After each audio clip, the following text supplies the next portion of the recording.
ನೋಡಿ ಅಮ್ಮ, ನಾನೀಗ ನಿಮ್ಗೆ ದುಡ್ಡು ಕೊಟ್ರೆ ಅದು ನಾನು ನಿಮಗೆ ಮಾಡೋ ಅವಮಾನ. ಅಯ್ಯೋ ದುಡ್ಡು ಕೊಡಯ್ಯ, ತಲೆ ತಿನ್ಬೇಡ. ನೋಡಿ, ನಾನು ನಿಮ್ಮ ಸಮುದಾಯದವಳೆ. ನಮ್ಮೆಲ್ಲರ ಹಿತದೃಷ್ಟಿಯಿಂದ ಕರ್ನಾಟಕ ರಾಜ್ಯ ಸರ್ಕಾರ ಈ ಒಂದು ಸರ್ವೆ ನಡೆಸ್ತಾ ಇದೆ.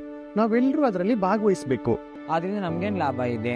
ಸರ್ಕಾರ ನಮ್ಮ ಸಮುದಾಯದ ಬಗ್ಗೆ ನಡೆಸ್ತಿರುವ ಸರ್ವೆ ಬಗ್ಗೆ ಎಲ್ಲ ಡೀಟೇಲ್ಸ್ ಕೊಡ್ತೀನಿ, ಬನ್ನಿ. ಟ್ರಾನ್ಸ್ಜೆಂಡರ್ ಸಮುದಾಯದವರಿಗೆ ಸರ್ಕಾರದ ಸೌಲಭ್ಯ ಹಾಗೂ ಸವಲತ್ತುಗಳು ಸಿಗಬೇಕಾದರೆ ನಮ್ಮ ಸಮುದಾಯದ ಗಣತಿ ದತ್ತಾಂಶ ಅತಿ ಅವಶ್ಯಕ.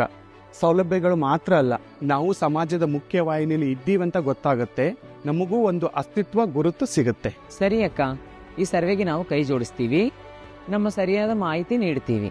ಎಲ್ಲ ನನ್ನ ಟ್ರಾನ್ಸ್ಜೆಂಡರ್ ಸಮುದಾಯದ ಬಾಂಧವರಿಗೆ ನಮಸ್ಕಾರಗಳು. ಮಹಿಳಾ ಅಭಿವೃದ್ಧಿ ನಿಗಮದಿಂದ ಟ್ರಾನ್ಸ್ಜೆಂಡರ್ ಬಾಂಧವರ ಒಂದು ಸಮೀಕ್ಷೆಯನ್ನು ಮಾಡ್ತಾ ಇದ್ದೀವಿ.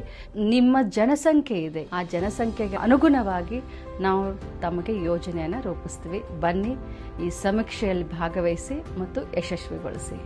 ನಮಸ್ಕಾರ.